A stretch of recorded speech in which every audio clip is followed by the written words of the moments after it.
Hallelujah. യേശുവേ നന്ദി, യേശുവേ സ്തുതി. നമ്മൾ വായിക്കുന്നുണ്ട്, ഇസഹാക്ക്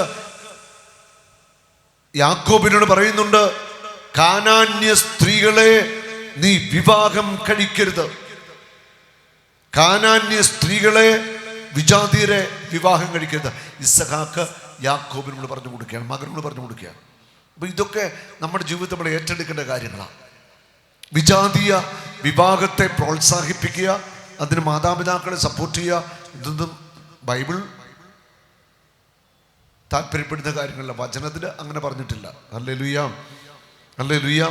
ഒന്ന് കരമടിച്ചു കർത്താവിനെ സ്തുതിക്കാമോ? നന്നായിട്ടൊന്ന് കരമടിച്ച്, എല്ലാവരും ശക്തമായിട്ടൊന്ന് കരമടിച്ച് ഒന്ന് സ്തുതിക്കട്ടെ. ഹല്ലേലൂയ, ഹല്ലേലൂയ, ഹല്ലേലൂയ, ഹല്ലേലൂയ.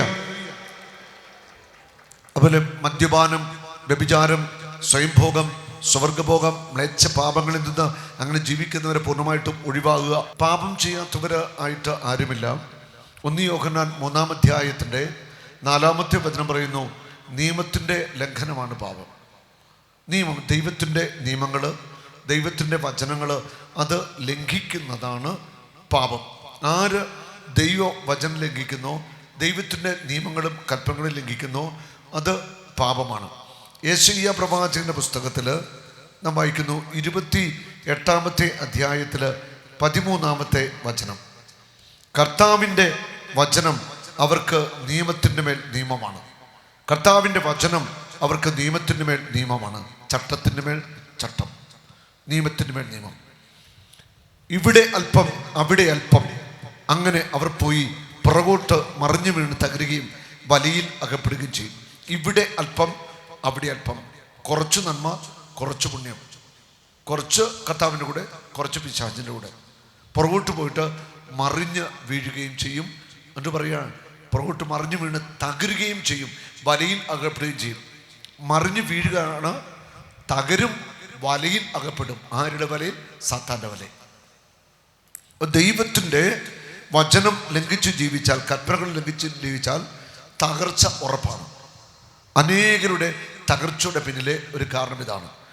ഗൗരവമേറിയ ചില പ്രധാനപ്പെട്ട പാപത്തിൻ്റെ മേഖല മാത്രം ഞാനൊന്ന് പറയുകയാണ്. അതിൻ്റെ തകർച്ചകളും അതിലൂടെ കടന്നു വന്ന ശാപത്തിൻ്റെ ഒരു മേഖലയും. 1-ാമത്തെ കൽപ്പന, അന്യദൈവങ്ങളെ ആരാധിക്കരുത്. നിന്റെ ദൈവമായ കർത്താവിനെ പൂർണ്ണ ഹൃദയത്തോടും പൂർണ്ണ മനസ്സോടും സർവ്വശക്തിയോടും കൂടി സ്നേഹിക്കണം, ആരാധിക്കണം. നിയമാവർത്തന പുസ്തകത്തിൽ ഇപ്രകാരം പറയുന്നു, 18-ാം അധ്യായത്തിൽ 9-14 വരെയുള്ള വചനങ്ങൾ, നിന്റെ ദൈവമായ കർത്താവ് നിനക്ക് തരുന്ന ദേശത്ത് നീ വരുമ്പോൾ അവിടുത്തെ ദുരാചാരങ്ങൾ അനുകരിക്കരുത്. മകനെയോ മകളെ ഹോമിക്കുന്നവൻ, പ്രാശ്നികൻ, ലക്ഷണം പറയുന്നവൻ, പ്രാശ്നികൻ, ലക്ഷണം പറയുന്നവൻ, ആഭിചാരക്കാരൻ, വെളിച്ചപ്പാട്, മന്ത്രവാദി, ശുദ്ധപ്രിയോക്കാരൻ, മൃതസന്ദേശ വിദ്യക്കാരൻ എന്നിവർ നിങ്ങൾക്കിടയിൽ ഉണ്ടായിരിക്കുന്നത്. ഇത്തരക്കാർ കർത്താവിന് നിന്ദ്യരാണ്. അവരുടെ ഈ മ്ലേച്ഛ പ്രവർത്തന നിമിത്തമാണ് അവിടുന്ന് അവരെ നിങ്ങളുടെ മുമ്പിൽ നിന്ന് നിഷ്കാസനം ചെയ്യുന്നത്. നിന്റെ ദൈവമായ കർത്താവിൻ്റെ മുമ്പിൽ നീ കുറ്റമറ്റവനായിരിക്കണം. നീ കീഴടക്കാൻ പോകുന്ന ജനതകൾ ജ്യോത്സ്യരെയും പ്രാശിനെയും സേവിച്ചിരുന്നു, എന്നാൽ നിന്റെ ദൈവമായ കർത്താവ് നിന്നെ അനുവദിച്ചിട്ടില്ല. മന്ത്രവാദികൾ, കൂടോത്രക്കാർ, കുട്ടിച്ചാത്തൻ സേവക്കാർ, അതിൻ്റെയൊക്കെ പിന്നാലെ ആര് പോയിട്ടുണ്ടോ അങ്ങനെയുള്ള കുടുംബങ്ങൾക്ക് തകർച്ച ഉണ്ടാവും. ശരിക്കും പൈശാചിക ബന്ധനത്തിന് തലമുറകൾ സാത്താൻ്റെ അടിമത്തത്തിലാവും. ഈ തൃശ്ശൂർ ദേശത്ത് കുട്ടിച്ചാത്തൻ സേവയുമായിട്ട് ബന്ധപ്പെട്ട് പോയ ധാരാളം ക്രൈസ്തവ കുടുംബങ്ങളുണ്ട്. അതൊക്കെ അന്യം നിന്ന് പോകും. ചില കുടുംബങ്ങളിൽ മക്കളില്ല, തലമുറ അറ്റുപോയി. കുട്ടിച്ചാത്തൻ സേവയ്ക്ക് പോയതാണ്. മന്ദബുദ്ധികളായ കുട്ടികൾ, സാമ്പത്തിക തകർച്ച, എല്ലാം തീർന്നു. ഒരിക്കൽ ധ്യാനത്തിൽ വന്നൊരു ആൾ ഷെയർ ചെയ്ത ഒരു അനുഭവമാണ്. തൃശ്ശൂർകാരനാണ്.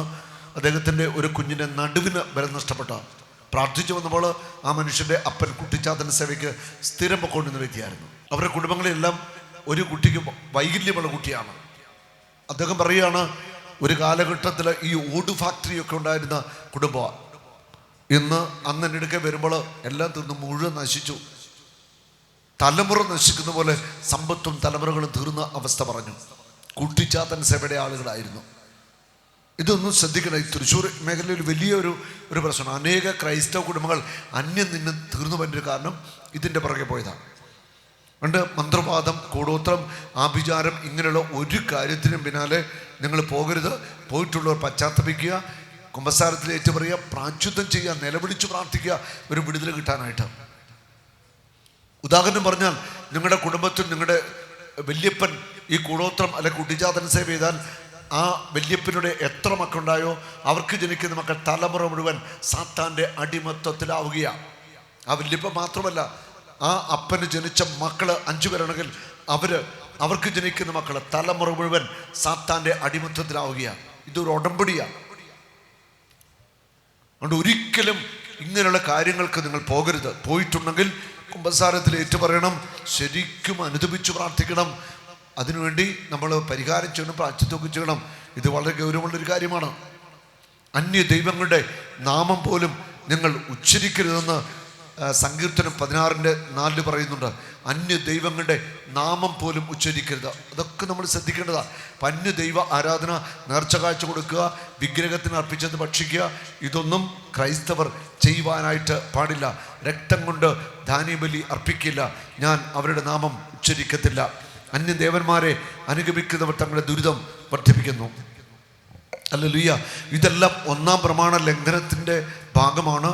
ഈ മേഖല ശരിക്കും നിങ്ങൾ ഒന്ന് മനസ്സിരുത്തി ചിന്തിച്ച് നോക്കണം. അങ്ങനെ എന്തെങ്കിലുമൊക്കെ സംഭവിച്ചിട്ടുണ്ടോ അത് പശ്ചാത്തപിക്കണം, കുമ്പസാരത്തിൽ ഏറ്റുപറയണം, ഉപേക്ഷിക്കണം. നിങ്ങളുടെ പിതാക്കന്മാർക്ക് വേണ്ടി നിങ്ങൾ നിലവിളിച്ച് പ്രാർത്ഥിക്കുക എന്നുള്ളതേ ഉള്ളൂ. അറിവില്ലാത്ത കാലത്ത് അവർ ചെയ്തിട്ടുണ്ടെങ്കിൽ അതിൻ്റെ ദുരിതഫലങ്ങൾ, ശാപങ്ങൾ നിങ്ങൾ അനുഭവിക്കേണ്ടി വരും. ഇതൊരു ആത്മീയ സത്യമാണ്. ഹല്ലേലൂയ, ഹല്ലേലൂയ, ഹല്ലേലൂയ. അടുത്ത അനുഗ്രഹം തടയപ്പെടുന്ന മറ്റൊരു മേഖലയാണ് 6-ാം പ്രമാണത്തിൻ്റെ ലംഘനം. വ്യഭിചാരം, സ്വയംഭോഗം, സ്വർഗഭോഗം, മൃഗഭോഗം, മ്ലേച്ഛതകൾ കാണുക, ലൈംഗിക വൈകൃതങ്ങൾ, ഫോണോഗ്രഫി, അശുദ്ധിക്കെല്ലാം അടിമയായി ജീവിക്കുന്ന ധാരാളം പേരുണ്ട്. ജഡികതയിൽ മുഴുകി ജീവിക്കുന്നവർ, അങ്ങനെ ജീവിക്കുന്നവരോർത്തോ ഈ വലിയ പാപം നിന്റെ കുടുംബത്തെ, തലമുറകളെ വലിയ നാശത്തിലേക്ക് നയിക്കും. ഞാനൊരു വചനം പറയാം. ആ വചനം കേട്ടാൽ തന്നെ നമ്മൾ ഞെട്ടിപ്പോവും. ജ്ഞാനത്തിൻ്റെ പുസ്തകം 3-ാം അധ്യായത്തിൻ്റെ 16, 17, 18, 19 വചനം. വ്യഭിചാരികളുടെ സന്തതി പക്വത പ്രാപിക്കത്തില്ല. ഉണ്ടോ? വ്യഭിചാരത്തിൽ ജീവിച്ച ഭാര്യ ഭർത്താക്കന്മാരുടെ മക്കൾ പക്വത പ്രാപിക്കത്തില്ല. മക്കൾക്ക് പക്വതയില്ല. നല്ല പ്രായത്തിൽ എങ്ങനെയാ ജീവിച്ചെന്നൊക്കെ ചിന്തിക്കുക, പശ്ചാത്തപിക്കുക. നിയമവിരുദ്ധമായ വീഴ്ചയുടെ ഫലം നശിക്കും. ദൈവത്തിന് എല്ലാം സാധ്യമാണ്. കർത്താവെന്ന് തൊട്ടാൽ മതി, വിടുതൽ കൊടുത്താൽ മതി. ആ നിമിഷം അതിൽ നിന്ന് മോചനമുണ്ട്. ഈ സമൂഹത്തിൽ മദ്യപിക്കുന്നവരൊക്കെ ഉണ്ടെങ്കിൽ അതൊന്ന് നിർത്താൻ തീരുമാനമെടുക്കുക. നിങ്ങളുടെ മക്കളൊക്കെ മദ്യപത്തിനോ ലഹരിക്കോ ഒക്കെ അടിമയാണെങ്കിൽ അവരെയൊക്കെ ഇന്ന് സമർപ്പിച്ച് നമുക്ക് ഈ ആരാധനയിൽ പ്രാർത്ഥിക്കാം. കർത്താവ് അവർക്കെല്ലാവർക്കും വിടുതൽ കൊടുക്കും. ഹല്ലേലൂയ. മദ്യപാനം ഒരു പാപം തന്നെയാണ്. നമ്മുടെ വീടുകളിൽ മാമോദീസ, ആദ്യ കുർബാന, വീട് വെഞ്ചരിപ്പ്, തിരുനാളാഘോഷം, എല്ലാറ്റിനും മദ്യപാനമാണ് അല്ലേ? എല്ലായിടത്തും മദ്യവിതരണമാണ്. ഈ ആഘോഷങ്ങൾ കൊണ്ട് എന്തെങ്കിലും പ്രയോജനമുണ്ടോ? നിങ്ങൾ ചിന്തിച്ചു നോക്കിയേ. ഞാൻ ചോദിക്കുന്ന ഒരു ചോദ്യം, തിരുനാളിന് വെടിക്കെട്ട് നടത്തുന്നു, ഇലുമിനേഷൻ, ചെണ്ടയടിക്കുന്നു, ഭയങ്കര ആഘോഷം പരിപാടിയാണ്. പെരുന്നാളിന് ഭയങ്കര ആഘോഷം, മദ്യപാനം, തീറ്റി, കുടി എല്ലാം ഉണ്ട്. എന്താ പ്രയോജനം? വെടിക്കെട്ട് കണ്ടിട്ട് ആരെങ്കിലും മാനസാന്തരപ്പെട്ടിട്ടുണ്ടോ? ഉണ്ടോ? വെടിക്കെട്ട് കണ്ടു, ഇലിമിനേഷൻ കണ്ടു, ചെണ്ട കൊട്ടുന്ന കേട്ടു, ആരെങ്കിലും മാനസാന്തരപ്പെട്ടോ? ആരൊന്നും വിടുന്നില്ലല്ലോ. മാനസാന്തരപ്പെട്ടോ? ഇല്ല. വെടിക്കെട്ട് കണ്ടിട്ട് ആരെങ്കിലും നട്ടലും നടുവൊക്കെ സൗഖ്യമായോ? രോഗശാന്തി നടന്നോ? ആഘോഷമായിരുന്നു അല്ലേ? വെടിക്കെട്ടുണ്ടായിരുന്നു, ഗാനമേള ഉണ്ടായിരുന്നു, ഇതൊക്കെ കണ്ടു. വല്ലതും സംഭവിച്ചോ? ഒന്നും സംഭവിച്ചില്ല. നിങ്ങൾക്ക് രോഗശാന്തി ഉണ്ടായോ? നിങ്ങളുടെ ഇടവകയിൽ ആരെയും മാനസാന്തരപ്പെട്ടോ? ഇതൊക്കെ വ്യർത്ഥമായ ആഘോഷങ്ങളല്ലേ? ഇതിന്റെ അപ്പുറമായിട്ട് ദൈവത്തിന്റെ ജനം വചനത്തിലേക്ക് വരണം. ദൈവവചനത്തിലേക്ക് വരണം. ദൈവവചനം അനുസരിക്കണം. അപ്പോൾ നമ്മുടെ മക്കളും തലമുറകളും അനുഗ്രഹിക്കപ്പെടും. ആഘോഷങ്ങളും ആചാരങ്ങളും അനുഷ്ഠാനങ്ങളിൽ കുടുങ്ങി ദൈവത്തിന്റെ ജനം ജീവിച്ചോണ്ടിരിക്കുക. വചനം അവർക്ക് ബാധകമല്ല. കുട്ടിച്ചാത്തന്റെ പുറകെയും കള്ളു കുടിക്കാനും തോന്നിവാസനമൊക്കെ നടന്ന് കുടുംബമൊക്കെ അന്യം നിന്ന് പോവുക, തലമുറ അന്യം നിന്ന് പോവുക.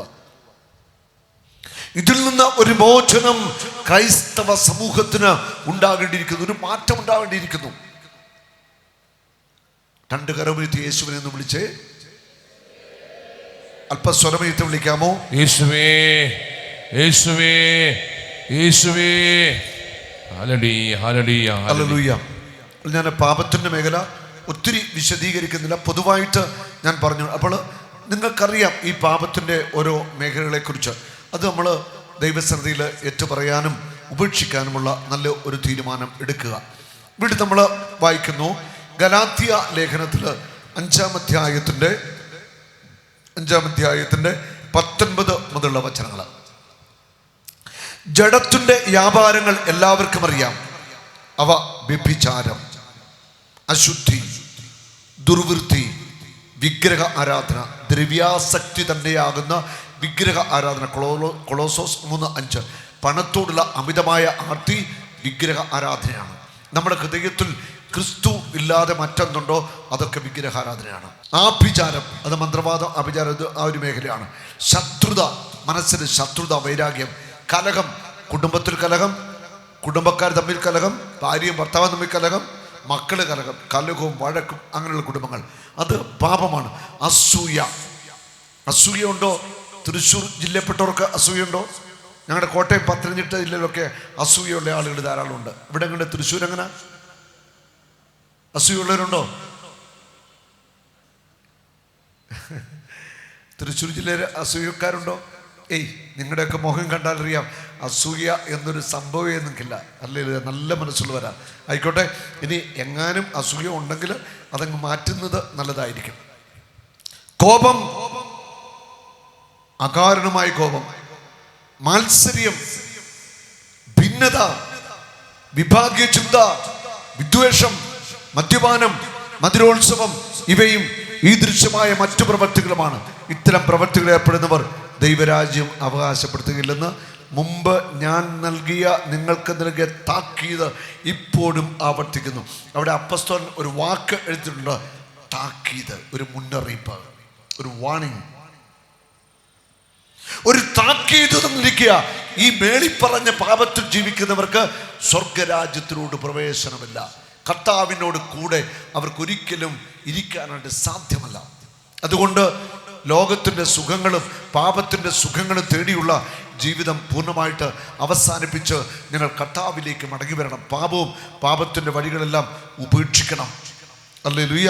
അതുപോലെ നാവ് കൊണ്ട് ചെയ്യുന്ന പാപങ്ങൾ ധാരാളമുണ്ട്. കള്ളം പറയുക, കുറ്റം പറയുക, വിമർശിക്കുക, ചീത്ത വിളിക്കുക, അശ്ലീലം പറയുക, കുറ്റം വിധിക്കുക, ഇതൊക്കെയുണ്ട്. ചിലർക്ക് വൈദികരെയും മെത്രാന്മാരെയും സഭയെയും കുറ്റം പറഞ്ഞില്ലെങ്കിൽ ഒരു സമാധാനമില്ല, ഒരു സമാധാനം. അതുപോലെ കുറ്റം പറയുന്ന കുറേ മനുഷ്യരുണ്ട്, വിമർശിക്കുന്ന കുറേ മനുഷ്യരുണ്ട്. വീടുകളിൽ നിന്നാണേലും വൈദികരെ സഭയൊക്കെ വിമർശിക്കുക, അത് പാടില്ല. അങ്ങനെ ചെയ്യുന്ന കുടുംബമൊന്നും രക്ഷപ്പെടത്തില്ലെന്നേ. സങ്കീർത്തനം 105:15 എൻ്റെ അഭിഷിക്തരെ തൊട്ടുപോകരുത്, എൻ്റെ പ്രവാചകന്മാരെ ഉപദ്രവിക്കരുത്. അങ്ങനെ ചെയ്താൽ നിന്റെ അപ്പത്തിൻ്റെ താങ്ങ് ഞാൻ തകർത്ത് കളയും. എൻ്റെ അഭിഷിക്തരെ തൊട്ടുപോകരുത്, ഒരു മുന്നറിയിപ്പാ. തൊട്ടുപോകരുത്. എൻ്റെ അഭിഷിക്തർ, ഒരു വൈദികന്റെ മേൽ അഭിഷേകം കൊടുക്കുന്നത് സ്വർഗമാണ്. എൻ്റെ അഭിഷിക്തരെ തൊട്ടുപോകരുത്, ദൈവത്തിൻ്റെ വചനമാണ്. എൻ്റെ പ്രവാചകന്മാരെ ഉപദ്രവിക്കരുത്. ദൈവത്തിൻ്റെ വചനം പങ്കുവയ്ക്കുന്നവർ, ദൈവത്തിനു വേണ്ടി ജീവിതം കൊടുത്തവർ ധാരാളം പേരുണ്ട്. പ്രവാചകന്മാരെ ഉപദ്രവിക്കരുത്. കർത്താവ് പറഞ്ഞിരിക്കുക, കർത്താവിൻ്റെ അഭിഷിക്തരെ, പ്രവാചകന്മാരെ ഉപദ്രവിച്ചാൽ, അവരെ ദ്രോഹിച്ചാൽ, അപമാനിച്ചാൽ അത് വലിയ ദോഷം ചെയ്യും. ഞാൻ ഓർക്കണം, ഒരിക്കൽ അനേക വർഷങ്ങൾക്ക് മുമ്പ്, ഒരു 25 വർഷം വരെ ആയിട്ടുണ്ട്, 25 വർഷം പുറകില, കാഞ്ഞിരപ്പള്ളി രൂപതയിലെ ഒരു പള്ളിയിൽ, ഹൈറേഞ്ചിൽ ഒരു പള്ളിയിൽ ധ്യാനമാണ്. അപ്പോൾ എൻ്റെ ഇടവകയിലെ ഒരു മകനാണ് അച്ഛനായിട്ട് ആ പള്ളിയിലെ വികാരിയാണ്. അപ്പം അച്ഛൻ വിളിച്ചു, ഒരു ധ്യാനം നടത്തണം. അങ്ങനെ ഞാൻ ചെന്ന ഇടവക ധ്യാനം ഒരു 25 വർഷത്തിന് പുറകിലാണ് ഈ സംഭവം. അന്ന് ഞാനിങ്ങനെ ദൈവത്തിൻ്റെ വചനം പങ്കുവെച്ചു. ആദ്യ ദിവസം കഴിഞ്ഞു, 2ാം ദിവസം പാപത്തിൻ്റെ മേഖലയൊക്കെ പറഞ്ഞു. ഞാൻ അതിൻ്റെ പിറ്റേ ദിവസം പകല് കുമ്പസാരമുണ്ട്. ആരാധനയിൽ ഇങ്ങനെ പ്രാർത്ഥിച്ചുകൊണ്ടിരിക്കുമ്പോൾ കർത്താവിൻ്റെ ആത്മാവ് എൻ്റെ ഉള്ളിൽ ഇങ്ങനെ പറയുക. ഇപ്പോഴും ഞാൻ ആ മെസ്സേജ് ഓർക്കുന്നു. അങ്ങനെ 2 ദിവസം ശുശ്രൂഷ കഴിഞ്ഞിട്ടും ശക്തമായൊരു ഉണർവ് ആ ഇടവകയിലോട്ട് വരുന്നില്ല. ഞാൻ പ്രാർത്ഥിക്കുമ്പോൾ കർത്താവിൻ്റെ ആത്മാവ് പറയുകയാണ്, ഈ ഇടവകയിൽ വൈദികരുടെ കണ്ണുനീര് വീണിട്ടുണ്ട്. ഞാൻ എൻ്റെ പ്രാർത്ഥന അവസാനിപ്പിച്ചിട്ട് നേരെ അച്ഛൻ്റെ മുറി ചെന്നു. ഞാൻ ചോദിച്ചു, അച്ഛാ, കർത്താവിൻ്റെ മെസ്സേജ് നൽകുന്നു, ഈ ഇടവകയിൽ വൈദികരുടെ കണ്ണുനീര് വീണിട്ടുണ്ട്. അതാണ് അനുഗ്രഹത്തിൻ്റെ ഒരു വലിയ പ്രവാഹം, കൃപയുടെ ഒഴുക്ക് തടയപ്പെട്ടിരിക്കുന്നത്. ഉടനെ അച്ഛൻ പറഞ്ഞു, എനിക്ക് മുൻപിരുന്ന വൈദികനെ ഏതാനും പേര് കൂടി അപമാനിച്ചു. അച്ഛനുമായിട്ട് എന്തോ ചെറിയ ഇഷ്യൂ ഉണ്ടായതാണ്. അവരവസാനം അച്ഛനൊരു പെണ്ണ് കേസിൽ ആരോപണം ഉന്നയിച്ചു, നോട്ടീസൊക്കെ അടിച്ചു, പോസ്റ്റർ ഒട്ടിച്ചു. എങ്ങനെയാലും കൂടെ അച്ഛനെ വല്ലാതെ നാണം കെടുത്തി. അവസാനം അൾത്താരെ നിന്ന് കരഞ്ഞ് അച്ഛനെ പ്രസംഗമൊക്കെ കഴിഞ്ഞ് അവിടെ നിന്ന് പോയി, ഇടവക മാറിപ്പോയി. ഈ അച്ഛൻ എന്നോട് പറയുകയാണ്, ബ്രദറെ, അതിന് മുൻകൈ എടുത്തവര്, നോട്ടീസ് അടിച്ചവര്, പോസ്റ്റർ ഒട്ടിച്ചവര്, അവരുടെ കുടുംബങ്ങളൊക്കെ ഇന്ന് തീർന്നു. അവരുടെ കുടുംബങ്ങളൊക്കെ നശിച്ച് മൊത്തം തീർന്നു. മക്കളുടെ വഴിക്ക് എല്ലാം തകർന്നു, സാമ്പത്തികമായിട്ട് കടന്നു, ബിസിനസ് കടന്നു. 4-5 പേര് അതിനിറങ്ങി തിരിച്ച ആ കുടുംബങ്ങൾ മുഴുവൻ നശിച്ചു പോയി എന്ന് അച്ഛൻ പറഞ്ഞു. ഹല്ലേലൂയ. അതെന്ന് ഓർത്തുകൊള്ളുക. കർത്താവിൻ്റെ അഭിഷിക്തർക്കെതിരെ കരമുയർത്തരുത്. കർത്താവിൻ്റെ പ്രവാചകന്മാരെ ഉപദ്രവിക്കരുത്. സഭയ്ക്കെതിരെ ഞങ്ങൾ സംസാരിക്കരുത്. സഭ ക്രിസ്തുവിൻ്റെ ശരീരമാണ്. ആര് സഭയ്ക്കെതിരെ പ്രവർത്തിച്ചാലും അഭിഷിക്തർക്കെതിരെ പ്രവർത്തിച്ചാലും ഉറപ്പാണ് കർത്താവ് കണക്ക് ചോദിക്കും. ഒരു സംശയമില്ല. അതുകൊണ്ട് ആ ഒരു മേഖല ഒന്ന് വിട്ടുപിടിക്കുന്ന നല്ലത്, അങ്ങോട്ട് പോകാതിരിക്കുന്ന നല്ലത്. ഹല്ലേലൂയ. കർത്താവിനാൽ തിരഞ്ഞെടുക്കപ്പെട്ട കർത്താവിൻ്റെ അഭിഷിക്തരെ ആരെങ്കിലും ദ്രോഹിച്ചോ അത് നിങ്ങൾക്ക് ദോഷം ചെയ്യും.